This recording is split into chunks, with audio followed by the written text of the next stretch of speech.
एक बार फिर एक ई मित्र कियोस्क की शॉप पर एक स्टिंग ऑपरेशन किया गया है और ये किया गया है पत्रिका वालों की तरफ से, और उसमें ई मित्र कियोस्क दोषी पाया गया है। बताया गया है कि ई मित्र कियोस्क लूट रहा है, और अगर ये किसी भी ई मित्र की शॉप पर ऑपरेशन किया जाएगा तो लगभग सभी ई मित्र धारक इसमें दोषी पाए जाएंगे। यहाँ तक कि न्यूज़पेपर में उस ई मित्र धारक का फोटो भी दिया गया है कि ये है चोर है, ये है लुटेरा। तो चलिए आज की वीडियो में इसके बारे में बात करते हैं, क्योंकि ये किसी भी ई मित्र धारक के साथ हो सकता है और क्या बदलाव होना चाहिए वो भी जानेंगे। अब जैसा कि आप न्यूज़पेपर की कटिंग में देख सकते हैं, ई मित्र बने लूट के केंद्र, सरकारी रेट दरकिनार, मजबूरी देख वसूली। और यहाँ पर जो मेन मुद्दा है वो ये बताया गया है कि जो रिपोर्टर है वो वहाँ पर गया था और ईडब्ल्यूएस बनाने के लिए बोला था, और ई मित्र धारक ने 200 रुपये मांग लिए। तो बहुत ज़्यादा मांग लिए, क्योंकि रेट लिस्ट में तो 50 रुपये ही है, और 50 रुपये में ही आपको मूल निवास बना के देना चाहिए, सॉरी वो ईडब्ल्यूएस बना के देना चाहिए। लेकिन यहाँ पर मैं आप सभी से पूछना चाहूँगा कि जो 50 रुपये यहाँ पर रेट लिस्ट में लिखा गया है वो 50 रुपये का टोकन कटता है, उसमें से 25 या 30 रुपये ई मित्र धारक को कमीशन मिलता है। इसके अलावा जब वो प्रिंट करता है तो 20 रुपये का टोकन और कटता है, मतलब टोटल 70 रुपये का टोकन कटता है। 70 रुपये में से उसे मिलते हैं लगभग, मान लीजिए 50 रुपये मिलते हैं। अब उसी 50 रुपये में वो पूरा ईडब्ल्यूएस का फॉर्म इनकम सर्टिफिकेट के साथ 10 पेज का आपको तैयार करके देगा। उसी 50 रुपये में वो उस फॉर्म को अपलोड करेगा, और अगर सेंडबैक आता है तो उसी 50 रुपये में वो सेंडबैक क्लियर करेगा। इसी के साथ जब बन जाता है तो उसी 50 रुपये में वो प्रिंट करेगा, और पीले पेपर भी आपको उसी 50 रुपये में प्रिंट करके देगा। ये कैसे पॉसिबल है? क्योंकि अगर सारा जोड़ें तो 50 रुपये का लाइट खर्च वगैरह जोड़े तो 50 रुपये का तो खर्च आ जाता है इसमें। अगर 50 रुपये मान लेते हैं कमीशन करके बच जाते हैं तो 50 रुपये लग भी जाते हैं, तो बचता कुछ नहीं। अगर ई मित्र धारक मूल निवास बना के दे रहा है, या फिर ईडब्ल्यूएस या फिर जाति प्रमाण पत्र बना के दे रहा है और 50 रुपये ले रहा है, तो इसमें उसे कुछ नहीं बच रहा है। तो फिर वो फ्री में सेवा देने के लिए थोड़ी बैठा है। गवर्नमेंट ने ई मित्र धारकों की पेंशन या फिर कोई तनख्वाह शुरू नहीं कर रखी है, तो ई मित्र धारक कैसे चलाएगा? अपना घर परिवार भी उसे चलाना होता है। तो मेरी यहाँ पर अथॉरिटी से रिक्वेस्ट है, DOIT से रिक्वेस्ट है कि ये जो रेट लिस्ट है वो सही रेट निर्धारित किए जाएं, ताकि ई मित्र धारक अपना काम चला सके, अपने घर परिवार को चला सके। आप सब भी ये जानते हैं और मैं भी जानता हूँ कि कोई भी ई मित्र धारक रेट लिस्ट के अकॉर्डिंग नहीं चलता और चल भी नहीं सकता।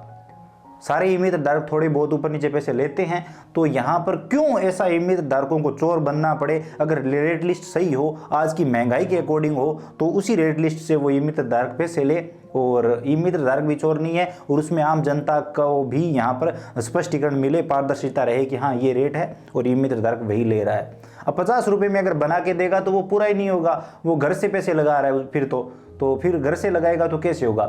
अब बात करें यहाँ पर स्टिंग ऑपरेशन की, तो ई मित्र धारक का यहाँ पर फोटो भी छाप दिया गया है।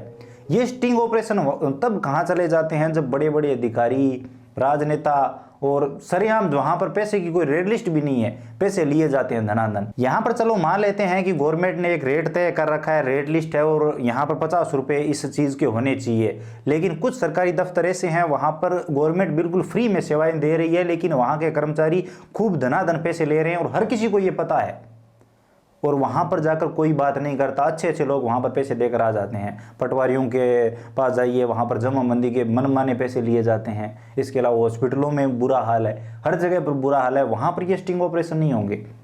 आज स्कूलों में चले जाइए, कोई पढ़ाई नहीं हो रही है, गवर्नमेंट स्कूलों में बुरा हाल है, तो वहाँ पर कोई ऑपरेशन नहीं होगा। तो ये वही है, एक कहावत है ना, गरीब की बीवी सबकी भाभी, वही चीज़ है यहाँ पर मुझे दिखाई दे रही। बाकी आपकी क्या राय है? मैं आप सभी से रिक्वेस्ट करना चाहता हूँ कि आप सभी कमेंट जरूर करिए। और यहाँ पर क्योंकि जब इस तरह से न्यूज़पेपर में किसी भी ई मित्र कियोस्क का फोटो छपता है तो मान आनी होती है। इस रिपोर्ट की माने तो कहीं ना कहीं इस ई मित्र कियोस्क को लुटेरा बताया जा रहा है। और अगर मैं अपने बारे में बताऊँ तो मुझे जहाँ तक पता है लगभग सभी ई मित्र धारक लुटेरे हैं, क्योंकि लगभग इसके आसपास सभी ई मित्र धारक पैसे लेते हैं। तो यहाँ पर यह चीज़ मुझे थोड़ी सही नहीं लगी। बाकी ये मेरा ओपिनियन है, पर्सनल ओपिनियन है। तो जहाँ पर होना चाहिए ये ऑपरेशन वहाँ पर नहीं होता है। और गवर्नमेंट से भी मेरी रिक्वेस्ट है कि सही रेट यहाँ पर निर्धारित किए जाएं। यहाँ पर 50 रुपये में नहीं होता ये मूल या जाति बनाना है। आप पास में बैठ जाइए और जो ई मित्र धारक पूरा काम करके देता है देखिए, उसमें 50 रुपये से ज़्यादा खर्च आ जाता है। तो आप सबकी क्या राय है, कितना रेट फिक्स होना चाहिए? आप सभी कमेंट सेक्शन में ज़रूर बताइए, सभी आवाज़ उठाइए, लिखिए कि इतना रेट फिक्स होना चाहिए और यहाँ पर ये जो रेट लिस्ट है वो चेंज होनी चाहिए। आपको क्या लगता है? क्योंकि आज महंगाई दिन प्रतिदिन बढ़ती जा रही है और रेट जो है वो कब से फिक्स है। तो बताइए क्यों चोर बनना पड़े हमें अगर रेट लिस्ट सही हो। आप मेरी बात से सहमत है तो कमेंट सेक्शन में बताइए, और अगर वीडियो पसंद आए तो लाइक कर सकते हो, अपने दोस्तों के साथ शेयर करिए। चैनल पर नए हो तो सब्सक्राइब करके बेल आइकन प्रेस कर लीजिए ताकि आने वाले सभी वीडियो और नई नई अपडेट सबसे पहले देख पाएं। इसके अलावा अगर आपके मन में कोई भी सवाल सुझाव है, आप कुछ भी जानना चाहते हैं, बताना चाहते हैं तो बेझिझक कमेंट सेक्शन में लिखिए, हम जरूर बात करेंगे। चलिए मिलते हैं अगले वीडियो में नई अपडेट के साथ। अब ये जो 200 रुपये वाला मामला, ये मैं स्पष्ट कह देता हूँ, लगभग सभी ई-मित्र धारक इस घेरे में आ जाते हैं। एक दो को छोड़ दीजिए तो लगभग सभी ई-मित्र धारक इसी के आसपास रहते हैं, और ये सबको पता है। जो बनाते हैं उनको भी पता है, और जो बनवाते हैं उनको भी पता है। उनके पास बाकायदा SMS जाता है कि ई-मित्र धारक ने 50 रुपये से ज़्यादा लिया है तो शिकायत करिए इस नंबर पर। लेकिन वास्तविकता यही है कि ई-मित्र धारक पहले बोलता है और वही चलता है सिस्टम। बाकी एक सेकंड के लिए सोचिए, क्या ये 50 रुपये वाजिब है? और अगर ई-मित्र धारक फॉर्म के अलग लेगा, अपलोड करने के अलग लेगा, और प्रिंट के अलग लेगा, वो सारे अलग अलग लेता है, तो हो सकता है थोड़े से पैसे बन जाए, लेकिन सिर्फ 50 रुपये में ये सब पॉसिबल नहीं है। मुझे जहाँ तक लगता है, मैं काम करता हूँ तो ये चीज़ पता है। तो आई होप आपको कुछ नया जानने को मिला होगा। आप मेरी बात से सहमत है तो कमेंट सेक्शन में बताइए।